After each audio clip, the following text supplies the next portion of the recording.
Muy buenas noches, les saludo con mucho gusto. Vamos a comenzar la sesión del día de hoy.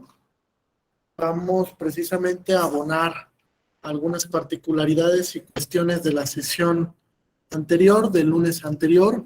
Vamos a ver el día de hoy la integración de los órganos electorales, algunas particularidades precisamente que han ido transitando a partir de diversas reformas constitucionales, y también vamos a discutir un poco de las funciones constitucionales que tienen estos órganos a partir de una serie de interrogantes que me parece son relevantes.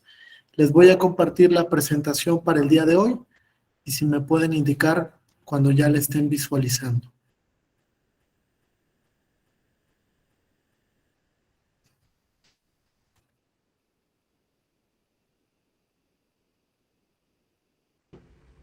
Ya se ve. Perfecto, muchas gracias. Ya se ve. Bien, pues vamos a comenzar entonces por la integración del Consejo General del Instituto Nacional Electoral, que se integra precisamente por 9 consejeras y consejeros electorales, de los cuales uno de ellos ocupa la presidencia.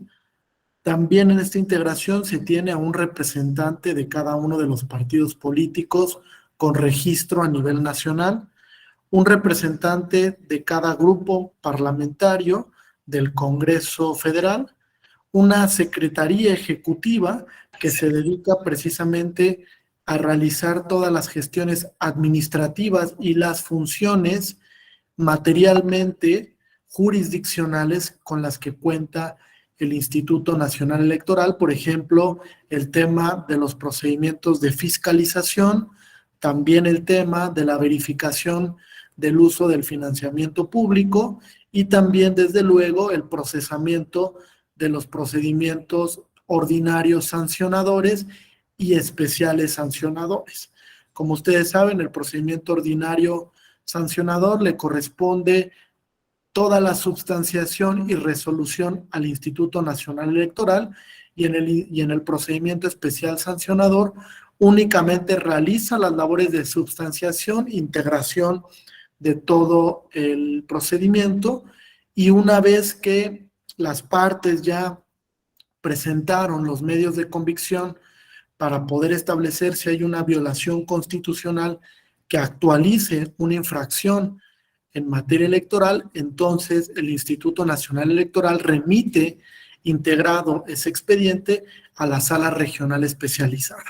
Y es la sala regional la que hace el ejercicio de valoración integral de la prueba y determina si efectivamente hay una vulneración a la normativa electoral o a algún principio de orden constitucional que conlleve la imposición de alguna sanción de naturaleza administrativa punitiva para el sujeto que la haya cometido.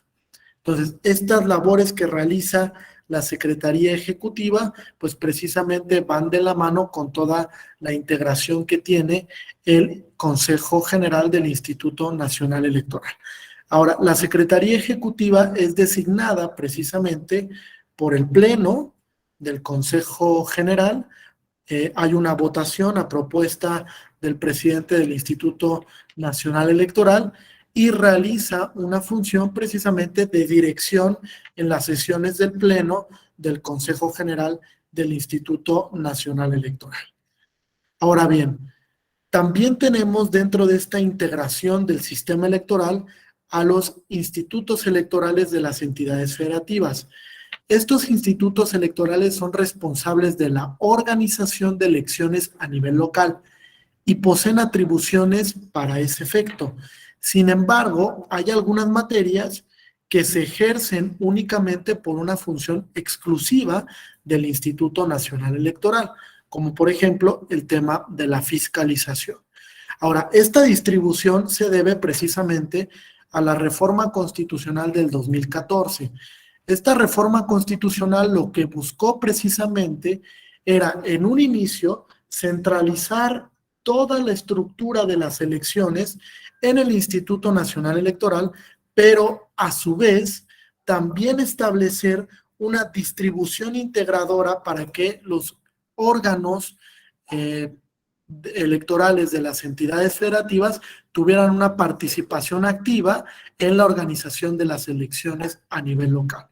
A la fecha, entonces, hay una competencia concurrente para el diseño de las elecciones y de los procesos electorales. Por una parte, le corresponde al Instituto Nacional Electoral la regulación de las elecciones a nivel nacional con una facultad exclusiva para el ámbito federal y a su vez comparte este tema de diseño e implementación con los soples que se encargan de esta organización a nivel local. Ahora, también tenemos integrantes de los consejos generales que son designados por el Instituto Nacional Electoral a través de un proceso de selección. Este proceso de selección conlleva diversas etapas en las que el Instituto Nacional Electoral establece quiénes van a integrar los consejos generales de los institutos electorales de las entidades federativas. Además de esto, tenemos a la fecha un sistema nacional del servicio de profesionalización electoral, es decir, un cuerpo de expertas y expertos con una visión en materia electoral que se encargan precisamente de todo el diseño de la estructura democrática y también evidentemente de la regulación de los procedimientos electorales a nivel federal y de las entidades federativas. Ahora, esta reforma del 2014 también le dio amplias facultades a los órganos electorales de las entidades federativas para que realizaran diversas funciones en materia de capacitación, organización, registro de candidaturas y partidos a nivel local y resolución de quejas sobre la mayoría de los temas. Como yo les decía, hay algunas facultades que son exclusivas para el Instituto Nacional Electoral, pero muchas otras que tienen una competencia concurrente entre lo federal y las entidades federativas. Ahora, también existen algunos tópicos que por la propia estructura de las leyes generales comparten estas competencias entre el ámbito federal y el ámbito local. Por ejemplo, la Ley General de Partidos Políticos, que establece que le corresponderá al Instituto Nacional Electoral el registro de los partidos políticos a nivel nacional, pero que los institutos electorales de las entidades federativas podrán llevar a cabo el procedimiento de registro de partidos políticos a nivel local y otorgarles el registro si es que cumplen con los requisitos legales y desde luego constitucionales. Entonces, si se dan cuenta, el propio diseño que se tiene hoy en la materia electoral entre leyes generales y leyes federales, generales y estatales, pues establece toda una distribución de competencias entre las autoridades administrativas a nivel federal y las autoridades administrativas de las entidades federativas. Es todo un endamiaje de competencias y atribuciones diversas. Ahora bien, no sé si hasta aquí hay alguna duda o pregunta del tema de la estructura.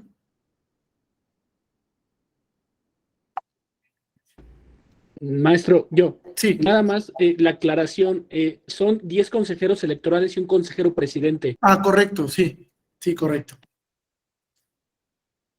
Correcto. Gracias. Muchas gracias. Un representante, sí, correcto, dice Jesús, sí, es un representante de cada grupo parlamentario, es correcto, del Congreso de la Unión, así es, correcto, tiene un representante, este poder del Estado precisamente para que también intervenga en la toma de decisiones que tiene el Instituto Nacional Electoral, incluso teniendo la posibilidad de participar activamente en cada una de las sesiones del Consejo General. ¿Vale? No sé si hay alguna otra duda hasta aquí.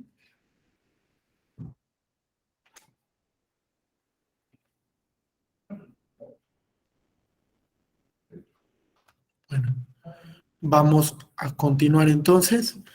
Ahora, la distribución de las competencias del Tribunal Electoral del Poder Judicial de la Federación es un tanto más compleja, incluso por el ámbito competencial que se tiene para la resolución de los conflictos en materia electoral y el conocimiento de los medios de control constitucional y de los medios de impugnación en materia electoral que prevé la Ley General del Sistema de Medios de Impugnación.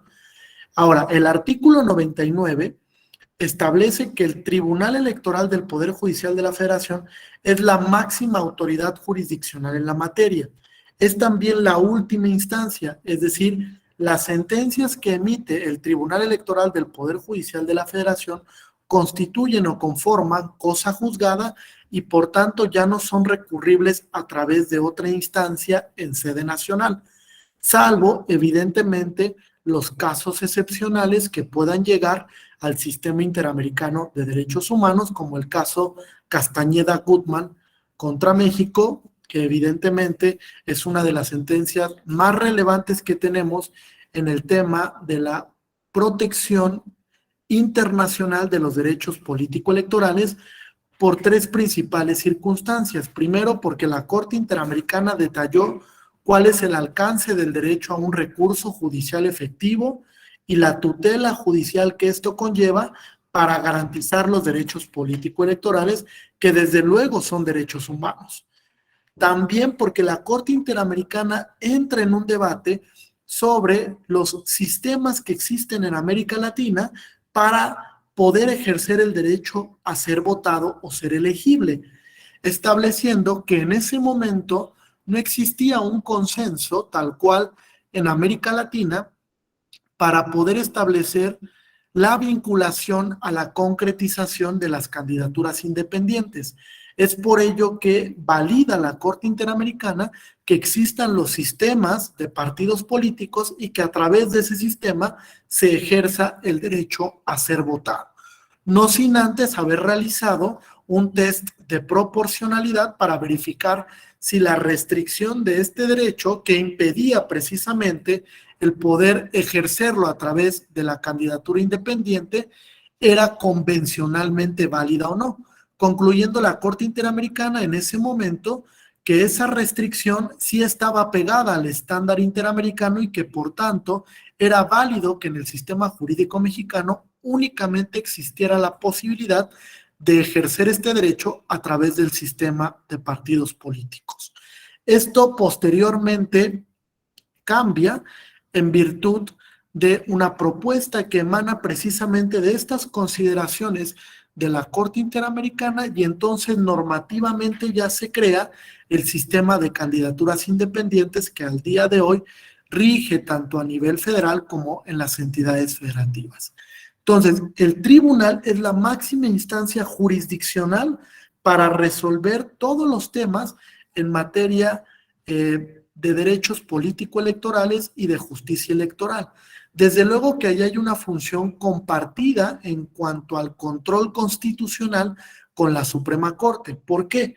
Mientras el Tribunal Electoral realiza control difuso de constitucionalidad y desde luego de convencionalidad, la Suprema Corte en materia electoral realiza funciones de control concentrado, principalmente a través de la acción abstracta de inconstitucionalidad. Este mecanismo, que nace con la reforma constitucional de 1994, lo que buscó fue configurar a la Suprema Corte como un auténtico tribunal constitucional, que precisamente se encargara de analizar la validez constitucional de las normas generales en abstracto, sin que mediara ningún caso en concreto particular que se tuviera que discutir respecto de la aplicación o no de una norma en concreto. Esta facultad que la Corte ejerce a través de este medio de control constitucional que está previsto en el artículo 105, fracción segunda de la Constitución General, es el que precisamente posibilita que la Suprema Corte comparta esta competencia de control en materia electoral.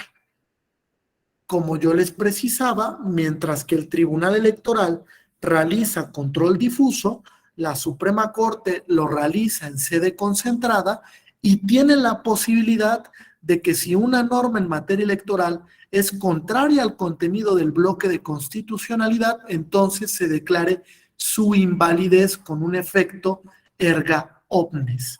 Entonces, sí es diferente la función jurisdiccional constitucional que realiza el Tribunal Electoral al que realiza la Suprema Corte, precisamente por esa distinción de competencias y porque en uno se trata de un control difuso y en otro de un control concentrado en abstracto.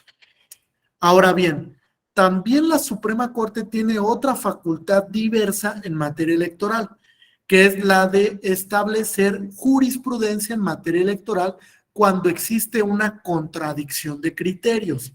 Es decir, que existe una jurisprudencia del Tribunal Electoral, del Poder Judicial de la Federación, de la Sala Superior, y que existe una jurisprudencia de alguna de las salas de la Suprema Corte que se contradicen. Cuando existe esta contradicción entre criterios, entonces el Pleno de la Corte es el que resuelve qué criterio debe de prevalecer y fija el ejercicio interpretativo para la cuestión electoral conducente. Esta facultad también es relevante porque autoriza a la Suprema Corte a realizar interpretación en última instancia de las cuestiones electorales que se someten a debate y que pueden encontrar un punto de confrontación con lo que la Suprema Corte ha sostenido.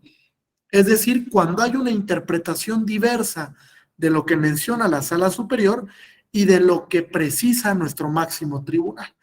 Cuando encontramos esta contradicción de criterios, entonces la Suprema Corte tiene la facultad para resolver cuál es el criterio que debe de prevalecer con carácter jurisprudencial por contradicción.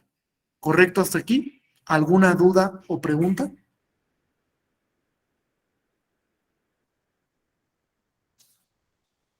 ¿No? ¿Ninguna duda? Ok.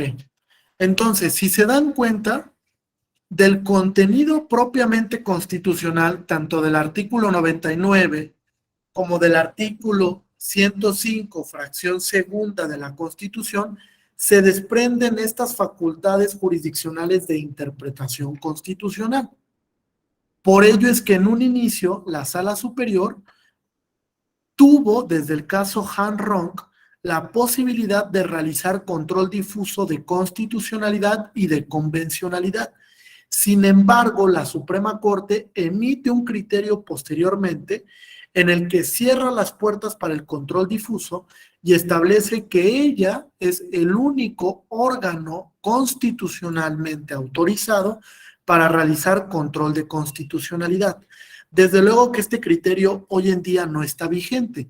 A partir de la reforma constitucional de 10 de junio del 2011 en materia de derechos humanos, se estableció un criterio normativo, interpretativo, para que todos los órganos jurisdiccionales realicen control difuso de constitucionalidad y de convencionalidad y que con ello cambien o generen una convergencia interpretativa cuando se trata del ejercicio de derechos fundamentales o de principios de orden constitucional. Entonces, este cambio es relevante porque establece precisamente la función compartida en cuanto a facultad constitucional para el ejercicio de interpretación constitucional, que a la fecha hoy comparte el Tribunal Electoral del Poder Judicial de la Federación y la Suprema Corte de Justicia de la Nación. Ahora, además de ello, en materia electoral jurisdiccional federal, tenemos una sala superior y 6 salas regionales: Guadalajara, Monterrey, Veracruz, Jalapa, Ciudad de México, se me está escapando una por ahí. Está en Toluca. ¿Cuál, perdón? La especializada. Toluca, perdón. Toluca. Es la de Toluca. Sí, Toluca, y desde luego la sala regional especializada. La sala regional especializada tiene una configuración, fíjense, muy especial, porque nace con la reforma constitucional del 2014. ¿Qué conllevó esta reforma constitucional? Primero, desde luego, pues la creación del Instituto Nacional Electoral, no únicamente en cuanto a la denominación, sino también al ejercicio de facultades y competencias que tenía este órgano para el diseño de todos los procesos electorales y ahora también de los procesos democráticos. Pero se establece que debía existir una sala regional que coadyuvara con el instituto para poder resolver todos los procedimientos sancionadores, porque evidentemente que el Instituto Nacional Electoral pues no tenía la suficiencia ni de personal, ni económica, entre otros factores, para poder resolver todos estos procedimientos sancionadores. Por eso es que se establece una doble competencia para el tema del procedimiento administrativo sancionador. Como yo les decía, cuando se trata del procedimiento ordinario, pues lo resuelve el Instituto Nacional Electoral a nivel federal. Pero cuando se trata del instituto del procedimiento especial sancionador, entonces el instituto solamente realiza el procedimiento de substanciación. Es decir, integra todo el expediente y una vez que esté integrado hasta la posibilidad de que las partes generen sus alegatos, entonces lo remite a la sala regional para que ésta, en única instancia, resuelva precisamente las cuestiones de infracciones en materia electoral para algunos supuestos en específico. Ahora, ha cambiado la regla. Prácticamente hoy en día todo es materia del procedimiento especial sancionador. Todo es materia prácticamente del procedimiento especial sancionador. Por ello es que se ha ampliado la competencia para que la sala regional especializada pueda resolver estos temas de violaciones a la normativa constitucional o a principios constitucionales que son relevantes para el juego democrático y desde luego para los procedimientos electorales. Esta sala regional especializada es la que tiene que determinar si efectivamente existe o no una infracción a la normativa electoral que pueda repercutir en el contenido constitucional o en el contenido legal. Y entonces emite una sanción porque es una facultad punitiva del Estado, donde evidentemente a través del procedimiento disciplinario administrativo, pues le emite una sanción a un partido político, a un candidato o candidata, entre otros. ¿Correcto? Ahora, ¿por qué digo que es en última instancia?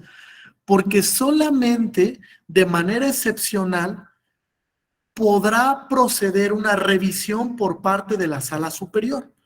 Es decir, que la sala superior, por ejemplo, a través del recurso de reconsideración, analice si efectivamente fue impuesta de manera correcta la sanción o no. Pero ustedes saben que el recurso de reconsideración es un recurso extraordinario y excepcional, que requiere de dos requisitos de procedencia. El primer requisito de procedencia es que se actualice una cuestión propiamente constitucional. ¿Qué es esto? Que el asunto devenga de una interpretación de la Constitución o de algún derecho humano de fuente internacional, o bien que se haya realizado un control de constitucionalidad o de convencionalidad de manera previa. Si se reúne ese primer requisito, entonces cabe la procedencia del recurso de reconsideración. Ahora, el segundo requisito también es muy importante, porque nos habla del criterio de relevancia y trascendencia. Es decir, que además de que se surta una cuestión propiamente constitucional, el asunto tiene que ser relevante e importante para el orden jurídico electoral a nivel nacional para que la sala superior pueda conocer de ese recurso. Ahora, ¿cuándo se surte la cuestión de importancia y trascendencia?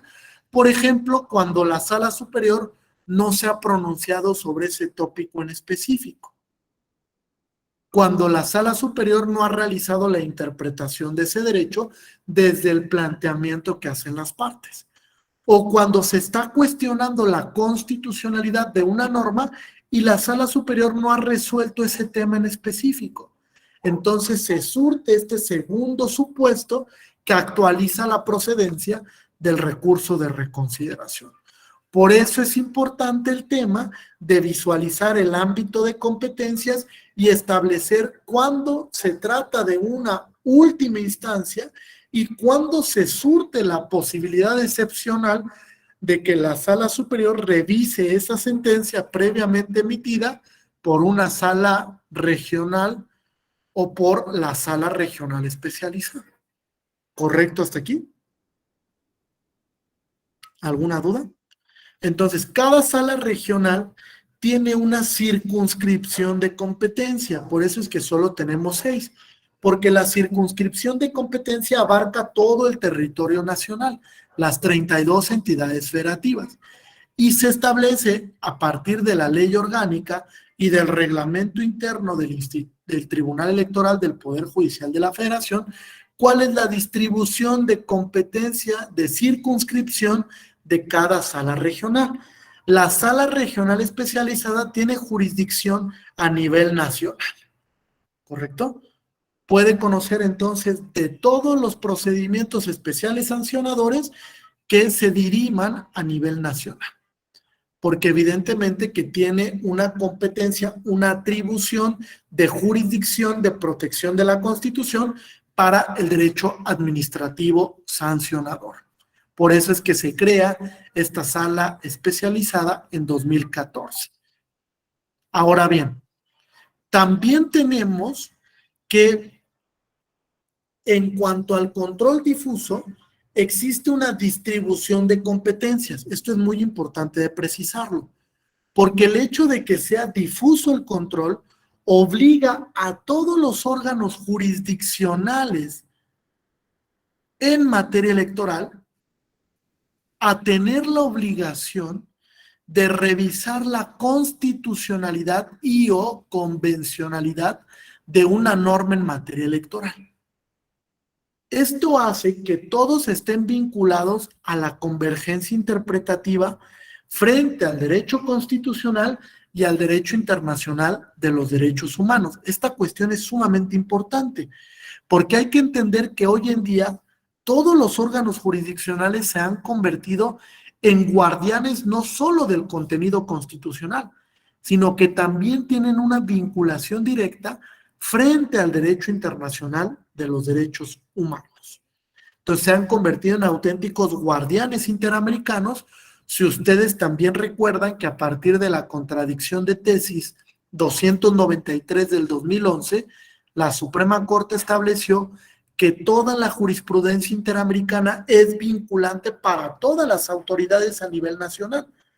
Por eso es que tenemos una vinculación permanente al precedente interamericano. Porque en todos aquellos casos donde la premisa fáctica sea coincidente y la premisa normativa se pueda aplicar en el caso en concreto, tengo que acudir al precedente interamericano para hacer un ejercicio de concretización y establecer su aplicación o vigencia en sede nacional. Hoy en día ese elemento es muy importante, porque lo que buscó la Suprema Corte era que el precedente nacional y el precedente interamericano quedaran armonizados, de tal manera que ambos se ocuparan para la resolución de casos en concreto. Evidentemente que va a haber momentos en los que el precedente nacional proteja más que el precedente interamericano. Y en sentido contrario, habrá casos en los que una sentencia de la Corte Interamericana potencialice o maximice más un derecho que lo hace una sentencia de la Suprema Corte. Para esos casos en donde no sea posible la armonización de criterios, entonces se ha diseñado la aplicación a través del estándar hermenéutico. Es decir, que se tiene la obligación por parte del órgano jurisdiccional de aplicar aquel precedente que sea más benéfico o menos restrictivo para el caso en concreto. Entonces ha habido una vinculación total por parte de los órganos jurisdiccionales en materia electoral. Incluso yo podría sostener válidamente que esta vinculación se ha ampliado frente a los órganos administrativos. ¿Y por qué se ha ampliado frente a los órganos administrativos? Porque hoy en día también el control de convencionalidad, desde el caso Hellman contra Uruguay, vincula a la autoridad administrativa en su conjunto. Eso quiere decir que los soples tienen la facultad de inaplicar normas en casos en concreto, ¿sí? Siempre y cuando exista un precedente que le vincule para la inaplicación de la norma. Es decir, si la inaplicación deviene de un criterio interpretativo o un criterio jurisprudencial de un tribunal donde le ordena al instituto electoral de la entidad federativa a interpretar la norma de un determinado sentido, entonces puede realizar este control difuso de constitucionalidad o de convencionalidad. Regularmente va a usar dos parámetros para el ejercicio. Uno, la interpretación conforme, tanto en sentido estricto como en sentido amplio frente al derecho internacional de los derechos humanos. Y dos, la aplicación del principio pro persone, que como ustedes saben, pues tiene todo su marco de aplicabilidad a partir de la lectura del artículo primero, segundo y tercer párrafo de la Constitución General. Entonces, hay una distribución de competencias para la protección constitucional de los derechos político-electorales.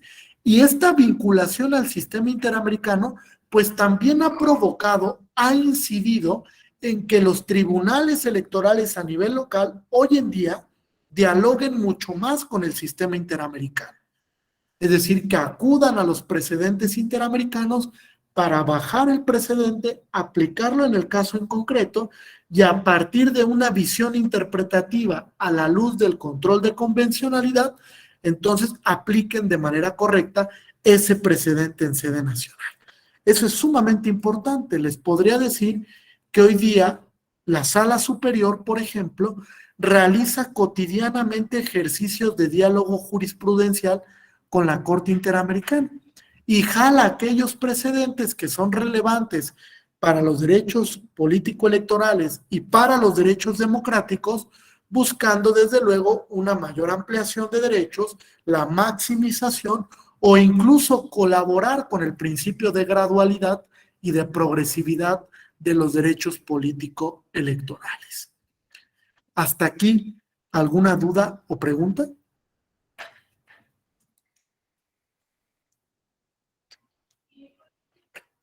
¿No, ninguna? Ok. Entonces, esta primera parte la quiero concluir de la forma siguiente. Esta distribución de competencias entre lo que resuelve el Tribunal Electoral, lo que resuelve la Suprema Corte, lo que desde luego también le aplica a los órganos electorales a nivel local, jurisdiccionales sobre todo, pues se debe precisamente a que existió un cambio constitucional de relevancia para la protección de los derechos político-electorales. Y ese cambio constitucional que en un primer momento se da con la reforma de 10 de junio del 2011, conllevó posteriormente toda la concretización de diferentes mecanismos de protección. Dice Luigi Ferrajoli, si yo quiero materializar el contenido de un derecho, necesito de dos cosas, una garantía primaria, que son prohibiciones, abstenciones, permisiones, pero también ineludiblemente de una garantía jurisdiccional. ¿Cuándo se activa la garantía jurisdiccional? Cuando se viola la garantía primaria. Cuando el derecho es vulnerado y su contenido esencial está en juego, entonces se activa la garantía jurisdiccional, que regularmente es un mecanismo para reparar la violación. En materia electoral tenemos diferentes mecanismos que efectivamente se vinculan con las competencias y atribuciones que se tienen de manera concurrente por cada una de las autoridades jurisdiccionales.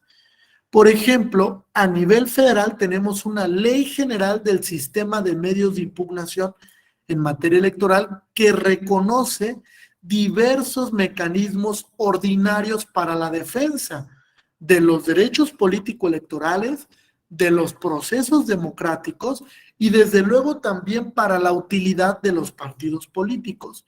También tenemos dos principales mecanismos de control constitucional. Por un lado, el juicio de revisión constitucional electoral y por otro lado, el JDC, que también es un medio de control constitucional que, digamos, tiene muchas particularidades parecidas al juicio de amparo, pero en materia electoral. Incluso la Corte Interamericana estableció desde el caso Castañeda Guzmán contra México que el Estado mexicano tenía la obligación de reformular el JDC para convertirlo en un auténtico mecanismo jurisdiccional de protección de los derechos político-electorales. Y que este mecanismo poco a poco se fuera consolidando para garantizar no solamente derechos político-electorales, sino también ahora derechos democráticos como libre manifestación, libertad de prensa, acceso a la información, libertad de difusión de ideas, también protección de datos personales. Hoy en día la Sala Superior también discute el tema de protección del interés superior de la niñez, también discute el tema del principio de igualdad recurrentemente para establecer acciones afirmativas para grupos en situación de vulnerabilidad, entre otros aspectos. Entonces, se ha convertido esto en una dinámica de cotidianeidad para la protección de los derechos político-electorales y la protección de los derechos democráticos. El Tribunal Electoral del Poder Judicial de la Federación ha buscado consolidar su quehacer principalmente a través de estos dos mecanismos. Decía yo, juicio de revisión constitucional electoral y el JDC, el juicio para la protección de los derechos político-electorales. Ahora, como yo les adelantaba, tenemos otra competencia que es importante para la materia electoral, que es la jurisdicción concentrada en abstracto. Es decir, donde la Suprema Corte Mexicana puede resolver la constitucionalidad y o convencionalidad de normas de carácter general que puedan resultar contrarias al contenido del bloque de constitucionalidad. Y esto lo hace a través de una función que es de orden público y además de una facultad donde la Suprema Corte puede llegar a la anulación de la norma. Anulación de la norma. Este tema es un tanto complejo, porque si validamos el tema de que la Suprema Corte tenga la posibilidad de anular una norma cuando sea contraria al bloque de constitucionalidad, también tenemos que, de alguna manera, reconocer que el Poder Legislativo tiene una limitación en la configuración de normas. Y esa limitación se da evidentemente a través de la perspectiva constitucional, porque el legislador, si bien tiene una facultad de creación normativa a través de lo que dicta la Constitución Federal o las constituciones de las entidades federativas, este principio de libertad configurativa no es absoluto. También encuentra límites frente a la jurisdicción electoral, frente al control abstracto y frente al control difuso, donde evidentemente que el alcance del control pues no es igual, porque en el control difuso habrá inaplicación y en el control concentrado habrá invalidación o anulación. En ese contexto, entonces, son diferentes incluso los alcances que tiene un control difuso del que tiene un control concentrado.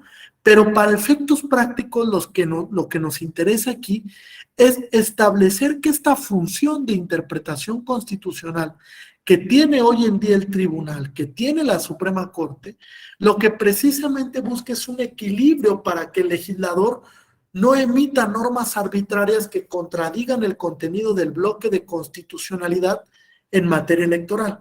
Por lo menos e incluso así lo sostuvo el profesor Kelsen cuando escribió la garantía jurisdiccional de la Constitución, porque uno de los objetivos que buscó, además evidentemente de esta cuestión de limitar la función del Parlamento, de decirle al Parlamento hasta dónde sí puede llegar, hasta dónde no, qué cuestiones sí puede hacer que no violen el bloque y cuáles evidentemente resultan contrarias al objeto y fin de este bloque, pues también lo cierto es que esta distribución de competencias lo que buscó es un check and balance, un equilibrio entre poderes. Y este equilibrio entre poderes, pues evidentemente que hoy día, por lo menos en México, no se debe únicamente a la división tradicional del poder político, poder ejecutivo, poder legislativo, poder judicial, sino que hoy en día tenemos una versatilidad de organismos u órganos constitucionales autónomos que también propician ese check and balance, que también son parte del sano equilibrio entre poderes y de la delimitación de competencias y atribuciones de manera objetiva, de manera racionalizada. Esto, sin lugar a dudas, es un aspecto sumamente importante, no solo para la protección de los derechos político-electorales, sino para la consolidación de la justicia electoral en México, que es relativamente joven. Podríamos hablar de 25 o 30 años de la jurisdicción electoral que precisamente vino a revolucionar todo el tema de protección de los derechos político-electorales. Pero al ser tan joven, entonces todavía le quedan muchos retos para poder consolidar esta función electoral y realmente proteger los derechos político-electorales, por lo menos aspiracionalmente, en su mayor gradualidad o en su mayor progresividad. No es tarea sencilla, pero el hecho de que la Constitución hoy en día distribuya competencias jurisdiccionales para la revisión de las cuestiones electorales, me parece que incluso es sano, porque le abre la posibilidad al gobernado de tener oportunidad de impugnar una determinación en 3 o 4 ocasiones. Porque en México, ustedes saben, tenemos sistemas recursivos, donde si no estoy de acuerdo con una decisión, pues puedo impugnarla a un tribunal que tenga una mayor jerarquía, que sea de otra instancia. Incluso en la materia electoral tenemos la figura del per saltum. ¿La conocen? ¿Qué nos dice la figura del per saltum?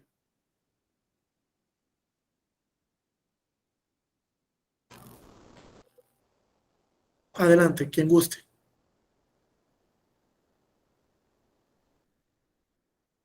A ver si estoy bien. Cuando, Sí. por ejemplo, nosotros decidimos saltar la instancia a una mayor, sin tocar la que debería ser, por ejemplo, de forma escalonada, dejamos de seguir la secuencia, sino que nos vamos con la de mayor jerarquía, se podría decir. Sí, No sé si podría estoy ser. Fíjate, tiene una particularidad el per saltum, que necesariamente la parte que busque que otra instancia conozca de ese medio de impugnación tiene que acreditar la necesidad, la urgencia de resolución de ese mecanismo de defensa, principalmente por el tiempo, porque si no se resuelve puede quedar consumada de manera irreparable la violación, porque sea de relevancia para el procedimiento democrático, porque si no se resuelve así, puede quedar sin contenido un derecho político. Regularmente esto se da cuando estamos dentro de los procesos electorales, donde tenemos la urgencia de que se resuelva, porque evidentemente hay plazos fatales, ¿no, Carla? Plazos fatales de que la propia normativa electoral dispone, bueno, en estas fechas serás precandidato, ahora ya serás candidato, hay una fecha fatal para que se establezca quién es quien resultó vencedor en una contienda electoral, etcétera.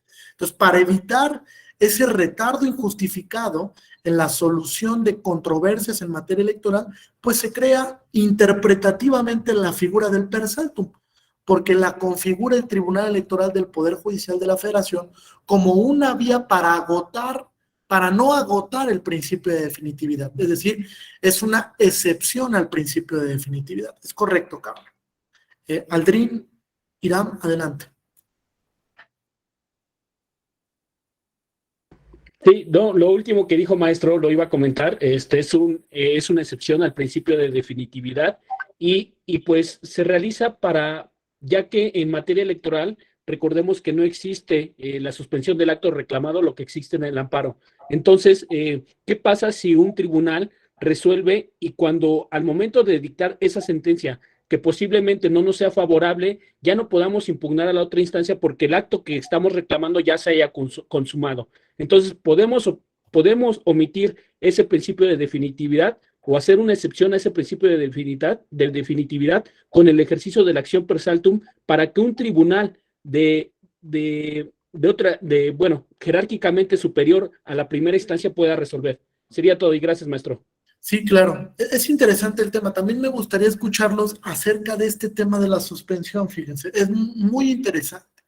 Desde luego que en los plazos en materia electoral, por lo menos hemos buscado en los últimos 2 o 3 procesos electorales que se vayan acotando lo mayor posible. Sin embargo, pues por la carga de trabajo que tienen los tribunales electorales a nivel local sobre todo y las salas regionales, pues ha sido complicado ir acotando los plazos, digamos, a su menor dimensión. Lo que aspiracionalmente pues busca un ciudadano, ¿no? Cuando va a tocar las puertas de la justicia, pues que se resuelva lo más pronto posible el conflicto que está presentando. Pero también hay que hablar de la realidad que tiene los mecanismos de resolución de las controversias en materia electoral. Primero tenemos pluralidad de mecanismos, ustedes lo conocen, ¿no? Una de las propuestas que se hacía, que se debió de haber incluido en la reforma, era circunscribir todos los mecanismos a un par, 2 o 3 mecanismos nada más que fueran idóneos, que cumplieran con las exigencias del derecho a un recurso judicial efectivo que dicta el artículo 25.1 y que en esa tesitura se tuviera la posibilidad de que en la materia electoral estos mecanismos previeran la suspensión de los actos en materia electoral.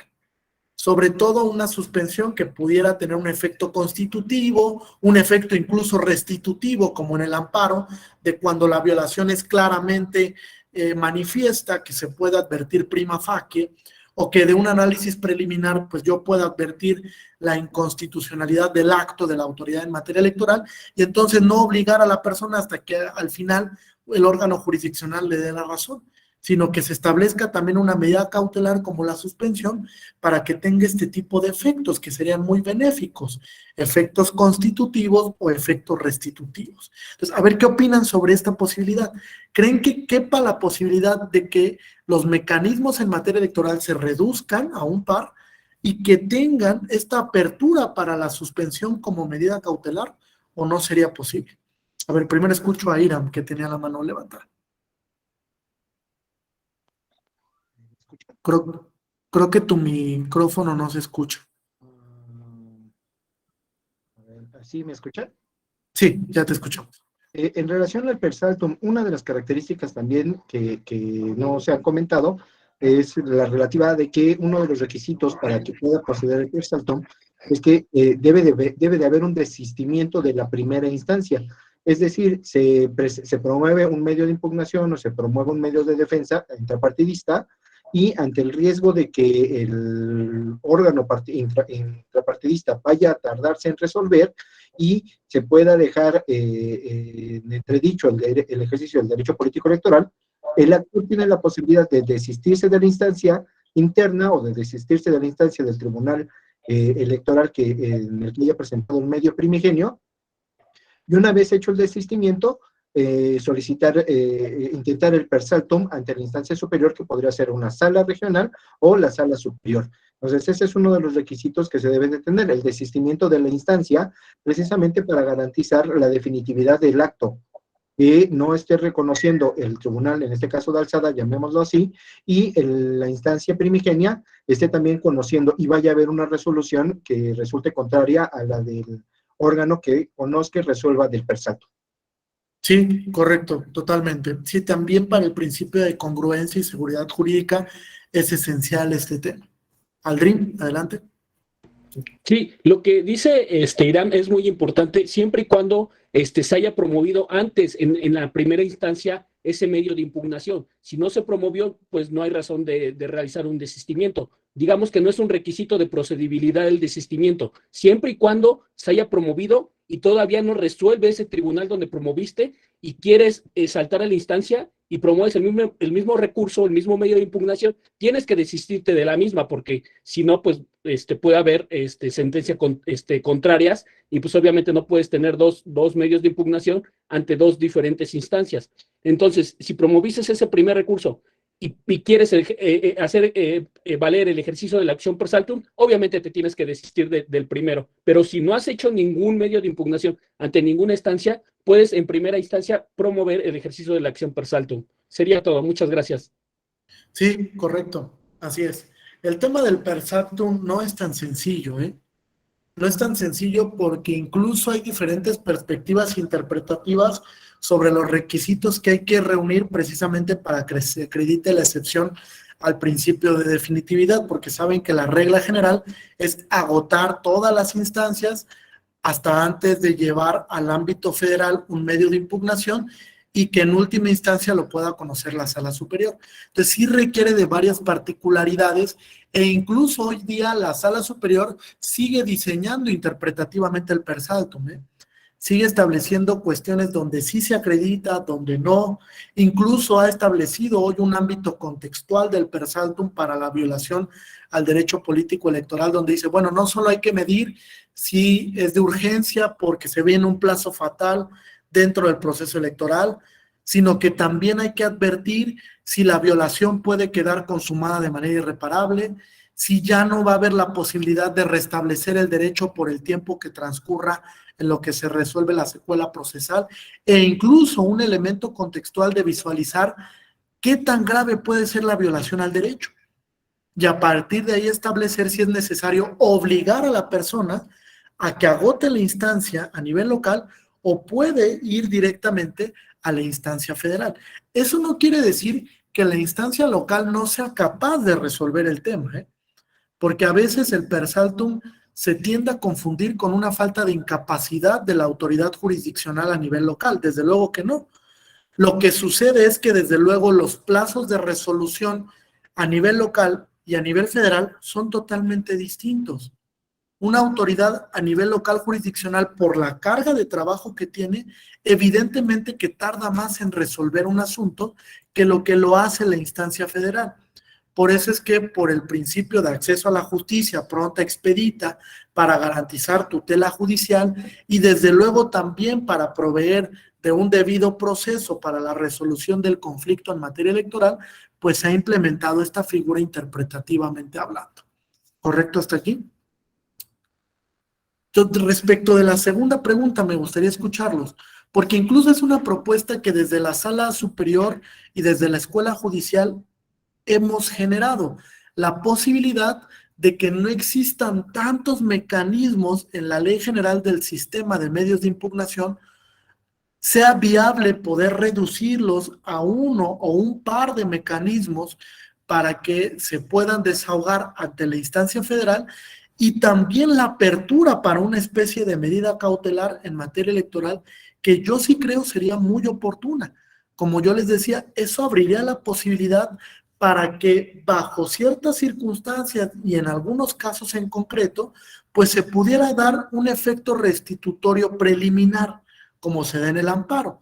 Es decir, si estamos frente a un acto claramente incompatible con el estándar constitucional, pues entonces no llegar hasta la sentencia de fondo para que se restablezca el derecho, sino que sea la propia medida cautelar la que de manera preventiva restituye el derecho, desde luego sin que ello vincule al estudio de fondo, como se realiza en el amparo, pero sí realizar un análisis preliminar del acto que se está impugnando para ver si la autoridad electoral lo dictó o no de manera correcta, y entonces conceder esta suspensión más allá de un efecto paralizador que no sería tan benéfico, para un efecto restitutorio o constitutivo de derechos, que hoy en día ha sido poco desarrollado por la Suprema Corte porque no llegan tantos casos sobre temas de suspensión a nuestro máximo tribunal. Por eso ha costado trabajo que vaya delimitando el tema, porque incluso la competencia ya está delegada para los tribunales colegiados. Pero sería importante el que los mecanismos de justicia electoral cuenten con este tipo de medidas cautelares. ¿Qué opinan?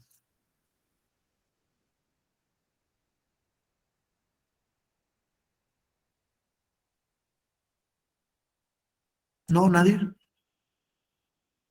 Sí, Irán, adelante. Gracias, ¿me escuchan? Sí, sí, te escuchamos. En el caso de las medidas cautelares hay que tomar en cuenta que en materia electoral, por lo menos en el procedimiento especial sancionador, existe la posibilidad de dictar medidas cautelares. Sin embargo, este ejercicio o el que se dicten las medidas cautelares, por lo menos en los procedimientos que se llevan a cabo, que se desahogan en la sala regional especializada, las medidas cautelares las dicta la Comisión de Quejas y Denuncias, especialmente para la suspensión o que se deje de difundir algún tipo de propaganda de partidos políticos o incluso propaganda gubernamental. Sin embargo, esta situación, en mi opinión, ha llevado a que los procedimientos especiales sancionadores pierdan su característica de ser un procedimiento sumario y que se lleven con la celeridad que inicialmente se había requerido desde el procedimiento especial que en su momento instituyó la Sala Superior en el año 2006. En el caso de que en un medio de impugnación se dicte una medida cautelar, esto podría llevar a cabo como resultado que la resolución de los medios de impugnación se aletargue un poco, porque ya no existiría la premura de resolución rápida para garantizar y proteger el derecho político electoral del ciudadano, en el caso de la JDC, o en el caso de un recurso de apelación o de un recurso de revisión, ya no habría esa premura para resolver y garantizar el ejercicio del derecho político electoral, porque ya hay una medida cautelar que de una u otra forma está ya protegiendo precautoriamente el ejercicio de ese derecho. Eso por una parte. Y por el otro, si eventualmente la materia de la resolución dice que el acto que se estaba impugnando no era procedente, el tiempo que se tardó la sala, ya sea la regional o la especializada o la sala superior, el tiempo que se tardaron en resolver, ese derecho ya estuvo por la parte de digamos, la demandada, la parte demandada, ya se vio vulnerado ese derecho. En el caso de que se esté impugnando la designación de un candidato, como ya ha pasado otras veces, se dicta la medida cautelar, el candidato o el precandidato que impugna el registro del candidato ganador, al dictarse la medida cautelar, la candidatura quedaría acéfala, quién sería el candidato, y si al final la sala superior o la sala regional que esté conociendo el caso dice, no, pues sí era procedente que el registro que fue impugnado, entonces a ese candidato ya se le quitaron días de campaña.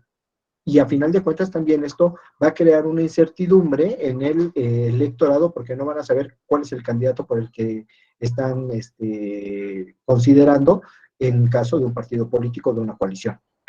Pero al final pasa, ¿no, Irán? O sea, en la realidad hay muchas ocasiones en las que, por ejemplo, los partidos políticos no cumplen con los estándares para proponer a los candidatos y entonces tienen que venir los órganos electorales a nivel local a modificar esa deficiencia que tiene el partido político o incluso los tribunales electorales a nivel local, y de todos modos ese candidato o candidata pues ya perdió algunos días en el proceso electoral conducente.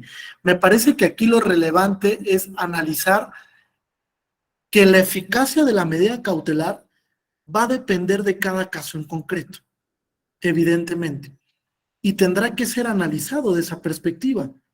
Ahora, yo estoy de acuerdo en que si planteamos la incorporación de una medida cautelar para los medios de impugnación, ello no tiene que ir en detrimento de la temporalidad en la que se resuelve el medio. Tiene que ser igual de rápido.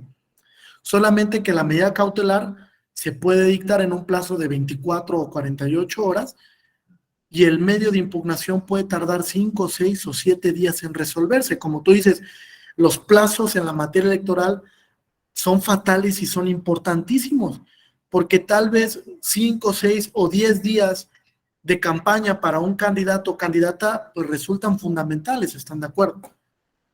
Sobre todo ahora que se han acotado a su máxima expresión estos plazos, ¿no?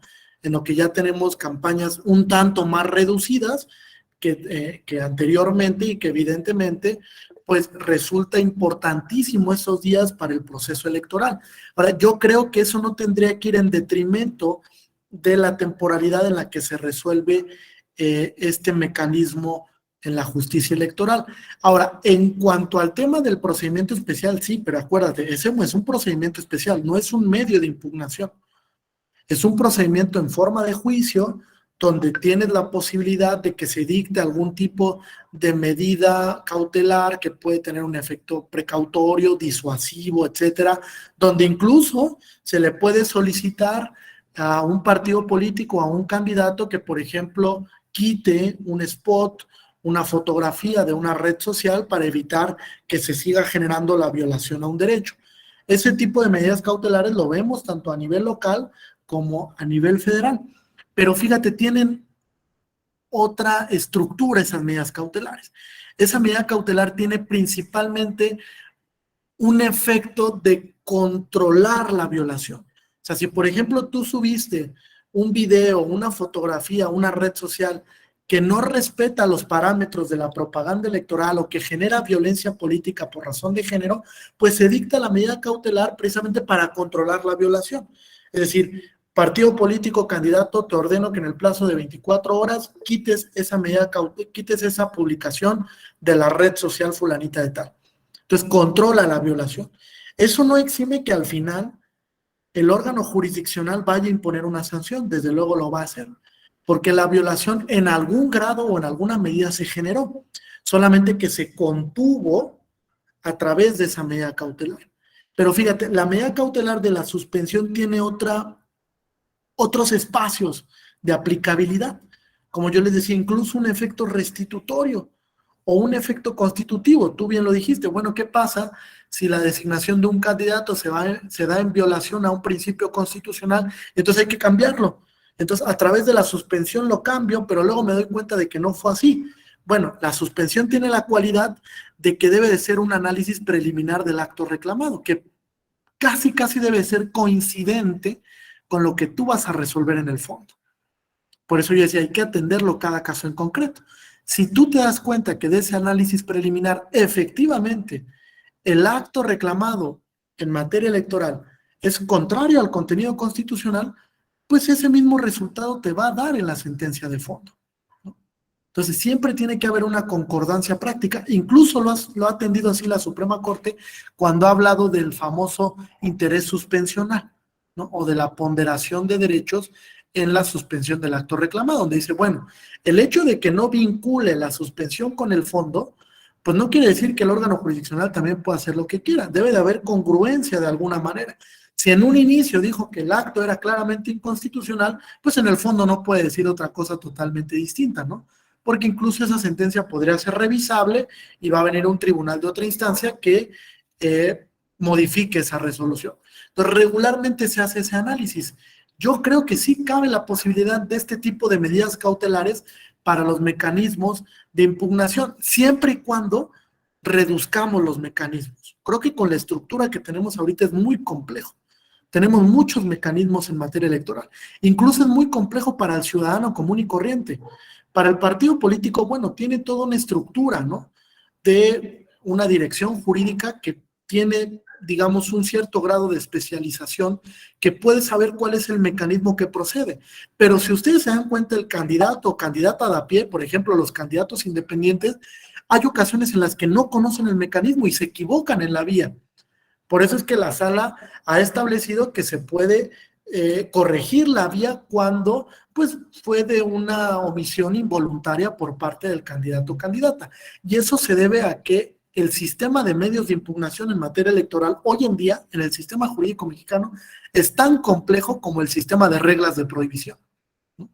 El sistema de reglas de prohibición nos ha llevado a un tema muy escabroso en la materia electoral, donde incluso se prohíben cosas que en otros países no, y donde dices, bueno, pero a ver, ¿por qué me prohíbes difusión de este tipo? Me parece que va en contra de la lógica de la libertad de expresión. Entonces, hemos llegado a un lugar muy complejo para el sistema de medios de impugnación en la materia electoral, que me parece hay que replantear, hay que volver a reflexionar por qué se ha vuelto tan técnico que ni los propios actores políticos hoy en día alcanzan a dimensionar el sistema.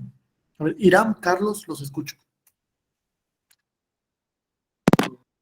Sí, mira, en el caso de un medio de impugnación,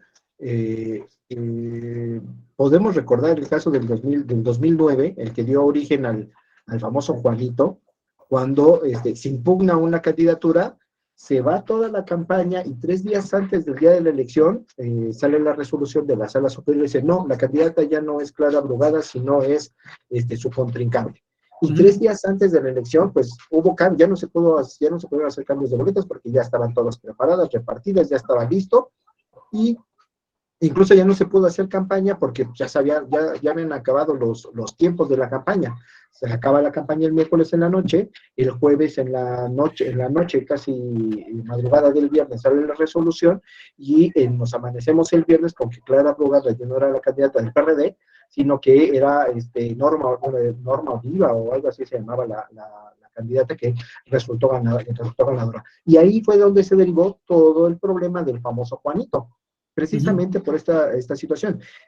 Si nosotros hubiéramos, si en ese tiempo, con esos medios de impugnación que existían en 2009, hubiera existido una medida cautelar, la medida cautelar era suspendo la candidatura de Clara Brugada para que entre la señora Oliva y se lleve la campaña. Y te imaginas, llevan toda la campaña, así como pasó con Clara Brugada, pero ahora a la inversa, y al final la sala resuelve y dice, no, la candidata no era esta Oliva, sino si era Brugada. Y vámonos de regreso. Y ahí es donde viene el exceso que puede tener la vigencia de una medida cautelar, que sí se puede hacer la revisión, se da la revisión para ver si procede o no procede, pero se puede caer en ese riesgo. Y a final de cuentas, pues Juanito hubiera seguido siendo Juanito y hubiera estado ahí, tendríamos el gabinete que tenemos ahorita, con ese ejemplo de los candidatos sustitutos y de los funcionarios sustitutos. Entonces, nada más esa sería mi última comentario. Gracias. Y fíjate, es un riesgo que hay que ponderar, ¿no? Porque al final ese mismo riesgo también se tiene en amparo recurrentemente. O sea, un juez de distrito te otorga una suspensión, te concede un amparo y después viene un colegiado, la propia Suprema Corte, y no te da la razón y viene para atrás la suspensión. Yo sé que en la materia electoral la dinámica es diferente, sobre todo por el tema de los plazos, ¿no? Que eso es lo que más nos causa incertidumbre, el decir, bueno, pero es que aquí hay un plazo, incluso para que comience el ejercicio del cargo, para que venga una declaratoria de validez de una elección, etcétera. Y eso es lo que muchas veces nos pone en tela de juicio. Por eso yo creo que la suspensión tratándose de la materia electoral no puede ser la misma y tiene que actualizarse de manera casuística, sí, cautelosa, ver en qué casos sí se debe conceder, en qué casos no, porque incluso estarán de acuerdo, y tú también, Irán. Hay casos donde existe una clara inconstitucionalidad del acto que se está impugnando.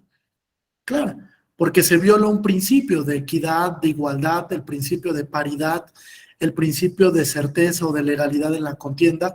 Entonces es tan clara la violación que incluso de un análisis preliminar se puede advertir. Evidentemente con el estándar interpretativo que puede tener cada órgano jurisdiccional, ¿no? Por los principios de independencia, imparcialidad, objetividad. Pero me parece que puede haber espacios donde sí quepa esta suspensión, desde luego aplicada de una manera cautelosa y que va a fortalecer precisamente el sistema de medios, es lo que se busca.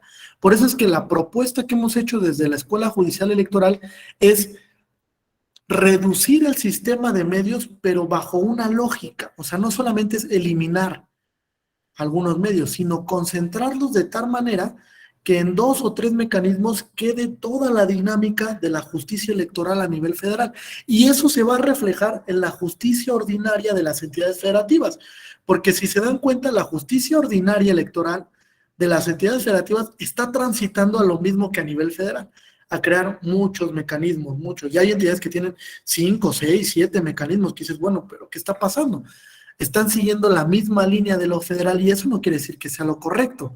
Quiere decir que en lo federal nos hemos equivocado al complejizar demasiado el sistema de medios de impugnación, ¿no? Carlos, adelante, te escuchamos. Muchas gracias, maestro Jesús, un gusto saludarte. Igualmente. Nueva cuenta.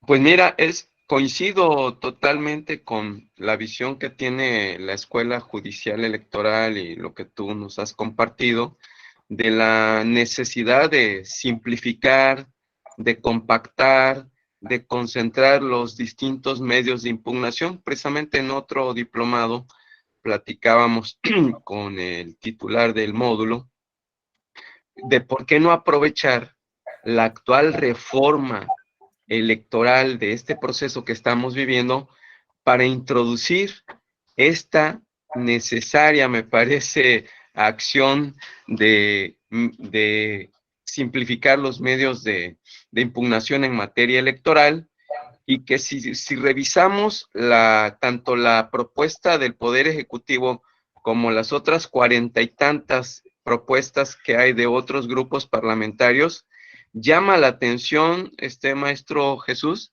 que ninguno toca este tema que estamos compartiendo esta noche.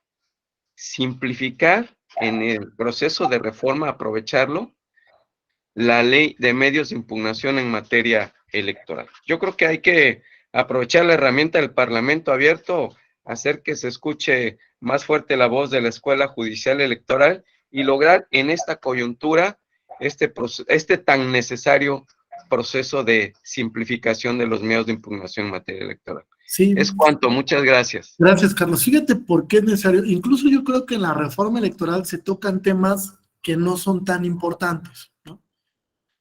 Sobre todo desde la perspectiva de la justicia electoral, y se dejan de tocar otros que me parece sí son muy relevantes para la construcción democrática de la justicia electoral. Entonces, por ejemplo, la desaparición de los tribunales electorales a nivel local, pues me parece que no es la mejor solución.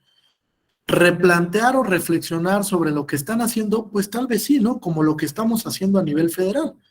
Porque lo cierto es que también las autoridades jurisdiccionales en muchas ocasiones cometen errores y hay absurdos jurídicos en muchas de las decisiones que se toman. Pero reflexionar sobre el tema no es un sinónimo de desaparecer de tajo lo que se ha trabajado durante más de 25 años para la consolidación de la jurisdicción electoral en México. Porque en esos 25 años, pues lo que se ha buscado es precisamente la protección de los derechos político-electorales. Lo decía bien un consejero electoral a nivel federal, incluso un magistrado federal, donde sostuvo que estos 25 años han fortalecido tanto la democracia que pues prácticamente todos los partidos políticos han llegado a ocupar puesto de poder sumamente importante. Y eso no quiere decir que se haya beneficiado a un solo partido político, a un solo candidato, etcétera, sino que la justicia electoral ha ido transitando a una democratización. Hoy no nos puede decir el presidente de la República que no fue gracias al INE y al Tribunal Electoral que llegó a ocupar ese cargo. Son parte del artificio de la construcción de la democracia.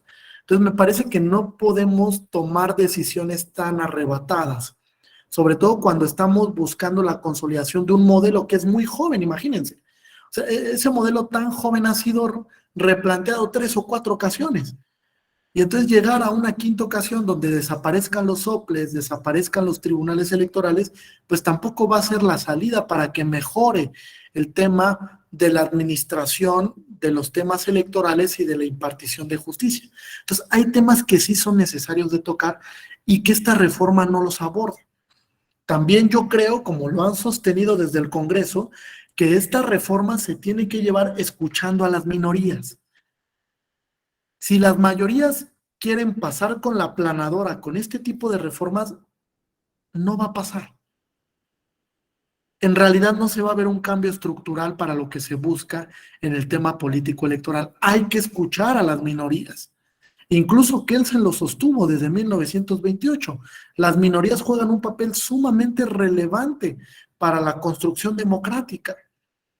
¿Y por qué juegan un papel importante? Porque también abonan a la construcción de esos sectores que a veces no son escuchados, de esas claras desigualdades sociales con las que nos encontramos en la cotidianeidad.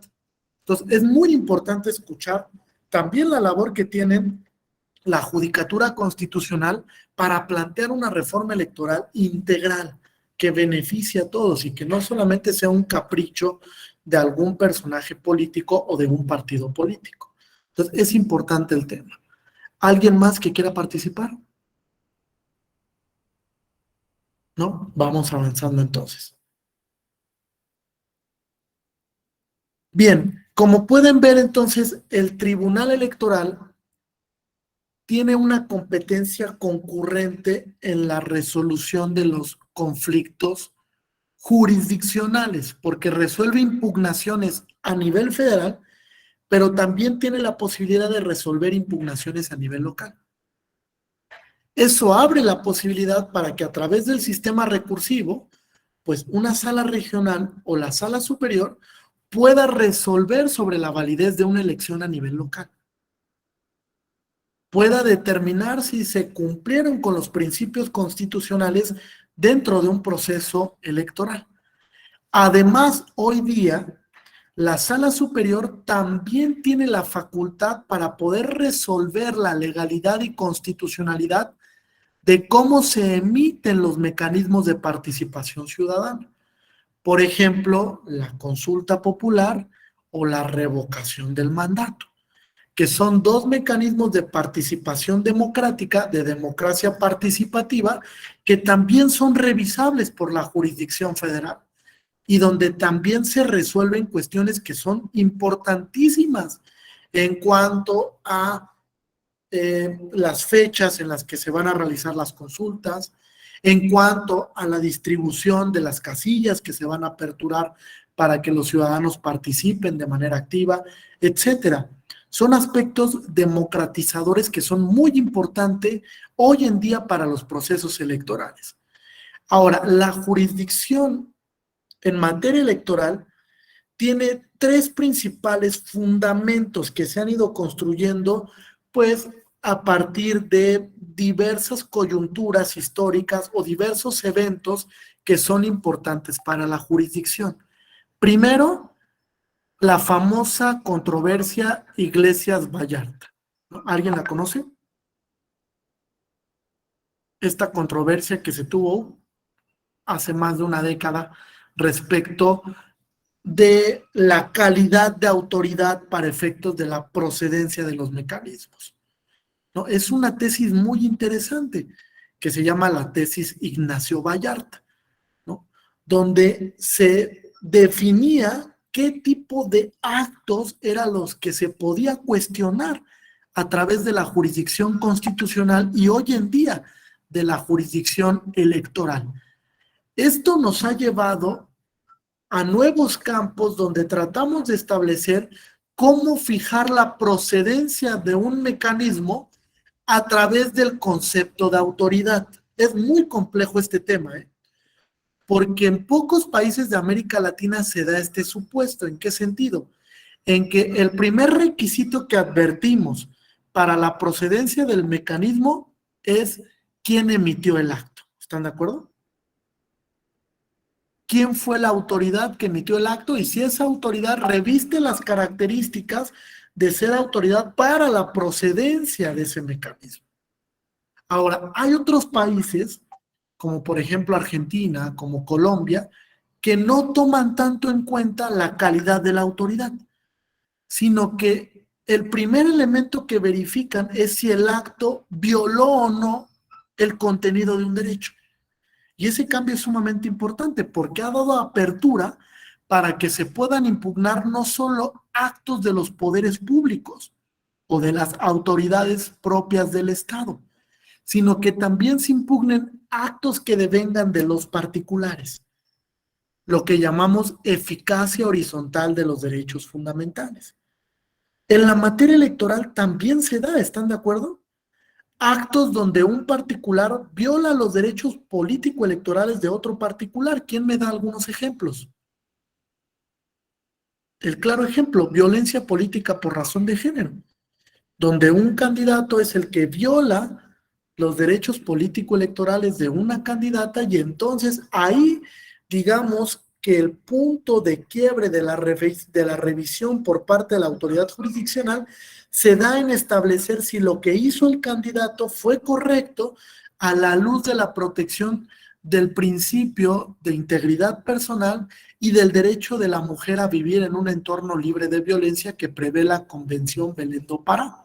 Y también existen otras posibilidades donde se pueden dar estas violaciones a derechos fundamentales entre particulares en el ámbito político electoral. Por ejemplo, cuando se difunde información privada o datos personales que no se tienen que difundir por parte de un candidato. O también, por ejemplo, cuando se difunde la imagen de un menor en una red social, donde no hubo un consentimiento previo, detallado, informado, en el que se le hiciera hincapié al menor cuál era la repercusión de que su imagen estuviera expuesta en una red social y la dimensión o la implicación que tiene la difusión de esta imagen. Entonces, si se dan cuenta, hay muchos espacios donde convergen la violación a derechos entre particulares en el ámbito de los derechos político-electorales o de los derechos democráticos, donde el Estado no interviene de manera directa, pero sí tiene que ser un árbitro para evitar que estas violaciones se propaguen, queden consumadas de manera irreparable, entre otros, ¿vale? Segundo elemento, la consideración de los derechos políticos como derechos fundamentales. Este es importantísimo, muy relevante, porque ustedes recordarán una sentencia que emite la Suprema Corte bajo la ponencia del ministro, ahora ya fallecido, Sergio Valls Hernández, en el amparo en revisión 743 del 2005, el famoso caso de Jorge Castañeda Gutmann. ¿Cómo es que llega este asunto hasta la Suprema Corte? De entrada, porque se estaba cuestionando la constitucionalidad de una causa de improcedencia para efectos de que procediera el juicio de amparo. ¿Cuál era? Aquel que establecía que respecto de temas en materia electoral no procedía el amparo, ¿vale? En ese momento no teníamos el JDC, pues como lo tenemos ahora, que es un mecanismo mucho más robusto, que tutela no solo derechos político-electorales, sino también derechos democráticos, que evidentemente procede contra diversos actos de autoridades, de partidos políticos incluso, de instituciones que estén vinculadas con la función electoral, entre otros. Y entonces, al no existir este mecanismo, pues Jorge Castañeda opta por ir al juicio de amparo y se encuentra con esa barrera formal de procedencia, que era una causa de improcedencia. La Corte, cuando analiza el tema, pues en una salida fácil, determina que el criterio del Pleno de la Suprema Corte es que contra esos actos no procedía el juicio de amparo. Y entonces decreta la improcedencia del mecanismo.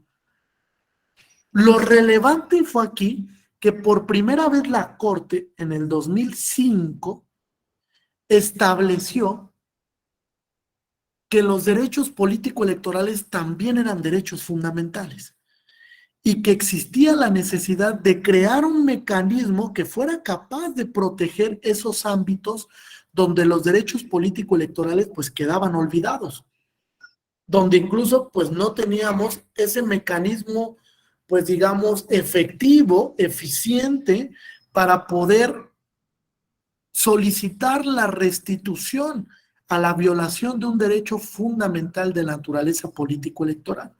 Esta sentencia es relevante porque empieza a establecer que los derechos político-electorales son derechos fundamentales. Y así es como se tienen que concebir. Y eso repercute también en el resultado de la sentencia que emite la Corte Interamericana posteriormente para el mismo caso donde condena al Estado mexicano. Y hace la misma reflexión. Los derechos político-electorales son derechos fundamentales que son necesarios para el juego democrático. Y hay que garantizarlos. No solamente los establecidos en el artículo 23.1 de la Convención, sino que hay derechos que tienen una relación inminente con la democracia hoy en día y que son derechos de libertad de expresión, de difusión de información, de libertad de prensa, de acceso a la información, de libre manifestación de ideas, entre otros. Entonces, son muy relevantes para el juego democrático y a partir de ese momento es como se empieza a entender en México que esos derechos políticos, que si bien se construyeron bajo un esquema de primera generación, pues también eran, debían ser reconocidos como derechos fundamentales en favor de la persona. Y venía un reconocimiento por parte del Estado, no un otorgamiento, un reconocimiento que evidentemente se consolida a partir de la reforma constitucional del 2011. Y después tenemos algo que yo creo que es fundamental, la modificación del sistema de heterocalificación de las elecciones, ¿no? Este tema es fundamental porque le quitamos la facultad a el Congreso de la Unión de resolver, a la Cámara de Diputados, de resolver el tema sobre la validez de las elecciones, que pues, de entrada estaban viciadas, ustedes saben por qué motivos, porque el partido en el poder pues era el que prácticamente decidía cómo distribuir los escaños. Entonces quitamos esa calificación heterocalificativa y pasamos esa posibilidad de revisión de creación, de revisión, perdón, de los procesos electorales y de la calificación de una elección, primero a un tribunal federal electoral. Y después esto se fue consolidando hasta llegar ahora al Tribunal Electoral del Poder Judicial de la Federación y a establecer la distribución de competencias entre organización por parte del INE y resolución de validez de la elección por parte del Tribunal Electoral del Poder Judicial de la Federación. Fue cuando el tribunal, a partir de los años 2000, empezó interpretativamente a fijar criterios, por ejemplo, sobre la determinancia. ¿Lo conocen? Sobre la determinancia cualitativa, cuantitativa, sobre la violación a principios constitucionales. También empieza a diseñar el tema del principio de presunción de legalidad de la elección. Empieza a resolver el tema también del análisis contextual de una elección y empieza también a enfrentarse con nuevos retos para declarar la validez de una elección. Por ejemplo, en 2018 hay una elección muy particular en Peribán, Michoacán. Fíjense por qué es muy importante para el tema de la validez de la elección y el contexto en el que se tiene que aplicar el principio de determinancia. Fíjense lo que sucede en este municipio. En este municipio había quedado acreditado que la candidata independiente que había resultado ganadora en el municipio había rebasado el tope de campaña por más del 7%, ¿vale? Quedaba acreditada esa primer causal. Segundo, que la diferencia entre el primero y el segundo lugar era de menos del 5%. Y entonces cumplía con el elemento cuantitativo para que se decretara la nulidad de la elección. Rebasó el tope de campaña, era una nulidad por rebase del tope de campaña, más del 5%, y además la diferencia entre el primero y el segundo lugar era de menos del 5%. Su lógica, ¿qué les diría? ¿Qué les dice su lógica? Para que vean cómo a veces una decisión puede ir en contra de la lógica. Sí, Adri. Pues que se tenía que anular la elección. Así es. La lógica diría, a ver, tú cumpliste con los requisitos de determinancia que establece para rebase de topes de campaña la sala superior, correcto, entonces se tiene que anular la elección. Sin embargo, en una resolución de la sala regional Toluca, en primera instancia, se determina que no se tenía que anular la elección, porque no había una conducta dolosa por parte de la candidata independiente para rebasar el tope de campaña. Y además que existía una clara desigualdad entre las candidaturas independientes y las candidaturas de partidos políticos en cuanto al financiamiento. Y que sobre esa base entonces, para visibilizar a las candidaturas independientes y materializarlas, en el contexto en el que se generó la violación, no tenía que anularse. Y esa resolución fue confirmada por la sala superior. Y entonces le puso un ingrediente más a la determinancia, fíjense. Ya no solo basta con verificar el análisis cuantitativo y cualitativo, sino que ahora hay que medir qué impacto tuvo esa violación y cómo se visualiza en el contexto del caso en concreto. Eso no lo había nunca interpretado la sala superior. Lo vino a hacer hasta el 2018, donde intentó explicar por qué era relevante cuidar también a las candidaturas independientes, establecer que se materializaran esas candidaturas y claramente puntualizar que había una clara desventaja de cuando tú eres candidato independiente, a cuando eres candidato o candidata de partido político en cuanto al tema del financiamiento. Ahí está otro tópico para la reforma electoral. Establecer correctamente el tema del financiamiento para las candidaturas independientes. Y tampoco se toca. Si realmente queremos materializarlas, hay que poner especial atención en eso. Y entonces fíjate cómo cambia un criterio de la Sala Superior de la Determinancia y le da otro contenido interpretativo. Un contenido que diría Ricardo Guastini es evidentemente contextual, porque atiende a las razones del caso y determina que la candidata independiente pues no actuó de manera dolosa.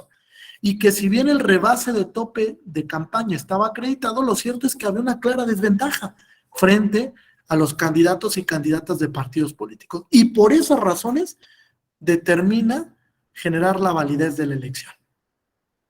Es un precedente muy importante, no lo olviden. Peribán, Michoacán, 2018. ¿Alguna duda o pregunta hasta aquí? ¿No? Ok. Ahora, como último punto para este tema, debemos de establecer que la mayoría de las controversias que hoy en día resuelve el Tribunal Electoral del Poder Judicial de la Federación no solamente involucran cuestiones de legalidad, sino que son cuestiones propiamente constitucionales e incluso convencionales.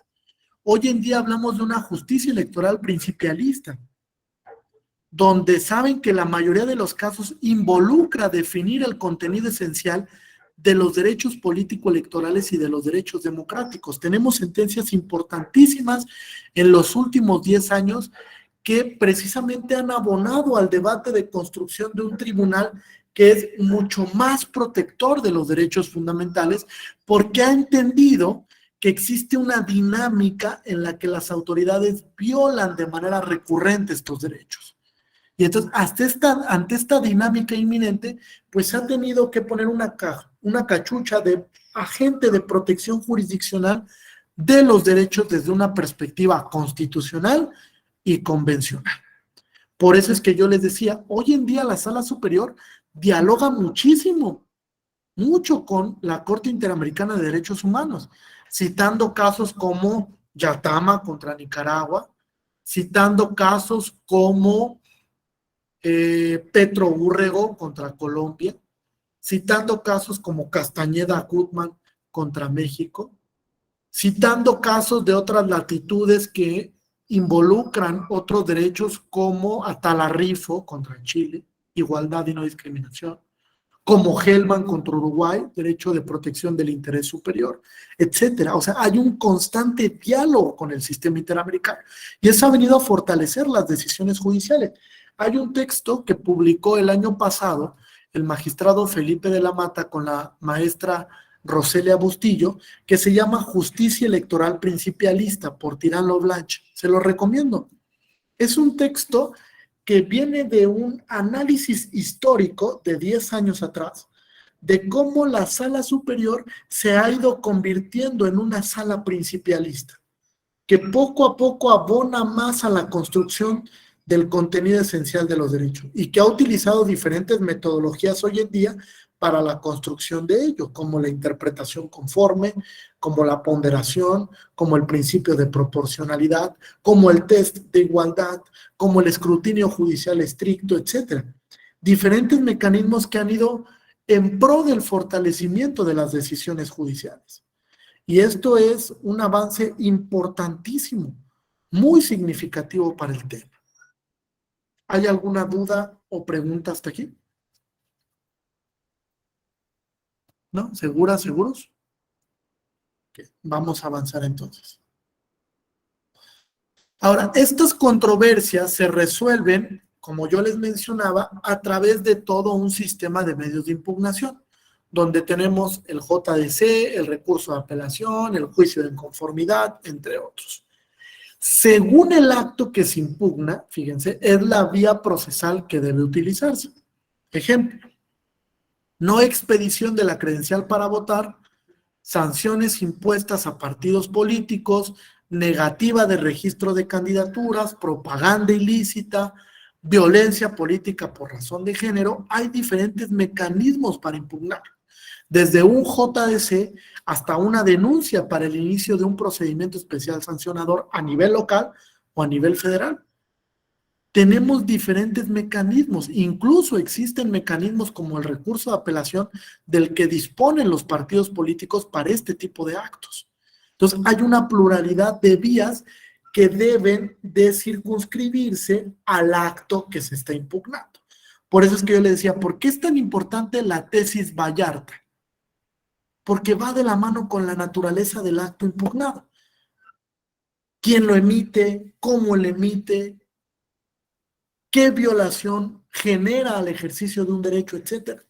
Para poder establecer precisamente la dinámica de procedencia del mecanismo.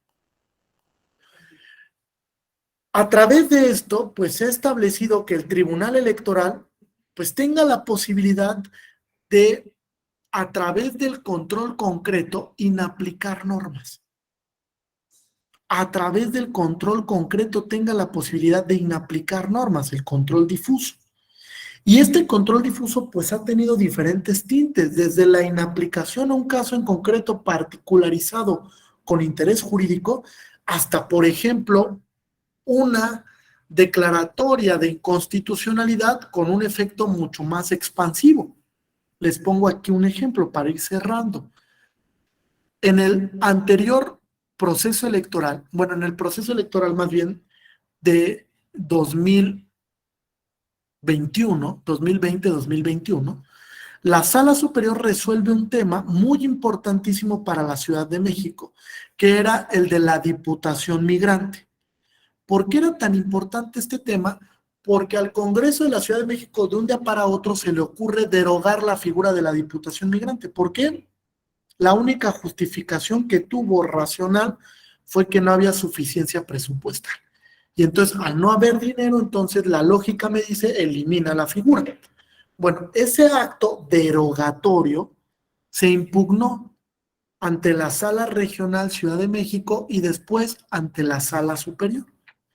Y la Sala Superior determinó que el acto derogatorio vulneraba no solamente el principio de progresividad de los derechos, sino que también iba en contra del principio de igualdad sustantiva frente a una categoría de protección especial, los migrantes. Y entonces determinó que el acto derogatorio era inconstitucional e inconvencional y ocupó una figura que recurrentemente se utiliza en el control abstracto, que es la reviviscencia. Reviviscencia. Revivió la figura derogada para que cobrara vigencia en el proceso electoral y entonces a través de este mecanismo materializar su sentencia. ¿En qué repercute esto? Es muy importante. En el alcance que tiene el control constitucional, porque evidentemente que no solo benefició a la persona que acudió al mecanismo o al medio de impugnación, sino que a través de la figura de la reviviscencia, ese control constitucional difuso que hizo la Sala Superior benefició a todas aquellas personas que estuvieran en posibilidad de acceder al Congreso de la Ciudad de México vía Diputación Migrante. Entonces hay toda una revolución del control constitucional que realiza la Sala Superior.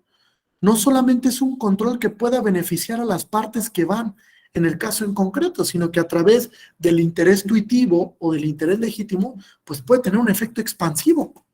Y esto es muy significativo para la justicia electoral. Me parece que eso es uno de los avances más importantes que hemos tenido en la jurisdicción electoral frente a la protección de los derechos políticos. Incluso publiqué recientemente un artículo para la revista Paréntesis Legal, donde hablo sobre el interés legítimo en la materia electoral, a través de diversos precedentes. Si tienen oportunidad, consúltenlo. Es un texto que, digamos, realiza todo un análisis de diversas sentencias, donde la Sala Superior ha establecido cuál es el alcance del interés legítimo frente a la jurisdicción electoral. Es un tema que hoy es sumamente importante y que se ha ido explorando durante diferentes precedentes del Tribunal Electoral del Poder Judicial de la Federación.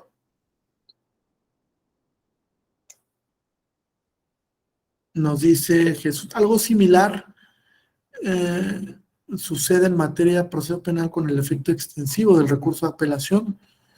No entendí muy bien la pregunta, no sé si la quieran plantear directamente, Jesús Antonio. Sí, maestro, buenas tardes. Sí, adelante. Sí, adelante. me llama la atención lo que menciona en relación a esto último que acaba de compartirnos. En el procedimiento penal se contempla el recurso de apelación y algunos de sus efectos que produce, uno de ellos cuando existen varias personas que están siendo procesadas por algún hecho que la ley considera como delito. Uno solo de ellos puede ser que interponga el recurso de apelación y los otros no. Sin embargo, si el resultado del recurso le es favorable a ese impugnante, por extensión le beneficia al resto, aunque no sean inconformados. Nada más que aquí lo que se menciona es mucho más amplio, es erga omnes, ¿verdad? En beneficio, pues, de la sociedad. Gracias. Sí, claro, sí, se podría en ese supuesto. Ahora, este efecto es expansivo, pero no del todo erga omnes. Les voy a explicar por qué. Porque el interés legítimo tiene la cualidad de que beneficia a un grupo identificado o identificable regularmente. Por ejemplo, en este tema de la Diputación Migrante, pues evidentemente solo va a beneficiar a aquellos que estén en la posibilidad de acceder a ese escaño por esa vía, ¿no? Por la vía de la Diputación Migrante. Pero hay otros ejemplos donde se ha visto el mismo efecto expansivo tratándose de adultos mayores, personas con discapacidad, grupos originarios o comunidades indígenas, personas de la diversidad sexual, mujeres, etcétera, ¿no? Donde también se ha visto este alcance expansivo de las sentencias o esta protección indirecta de una sentencia emitida por la justicia electoral. Es un tema muy interesante, ¿no? Y hoy en día los tribunales lo están discutiendo. La Suprema Corte incluso hoy en día discute la conformación del interés legítimo para la protección de los derechos difusos y es un temazo, la verdad. ¿Alguien más? ¿Alguna duda o pregunta? Vi dos manos levantadas, pero ya no alcancé. Adelante, Mildred. Perdón, buenas tardes a todos.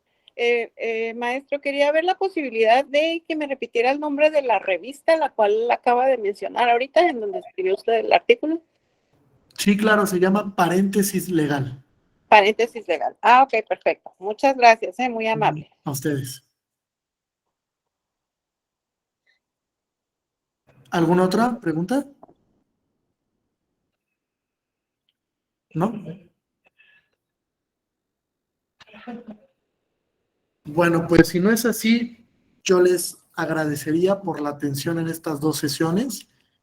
Les voy a compartir con mucho gusto mi correo electrónico.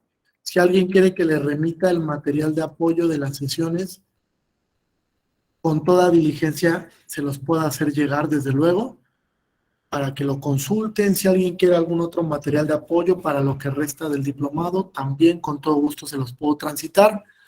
Y bueno, además invitarlos a que también participen en el blog de la EGE, que es el blog Axis, donde pueden publicar diferentes contenidos, no solamente relacionados con la justicia electoral, sino también con el derecho público o incluso alguna cuestión que sea de relevancia a nivel nacional.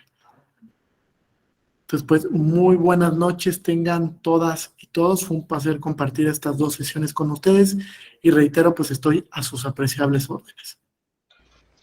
Muchas gracias, maestro. Que descansen. Gracias, maestra.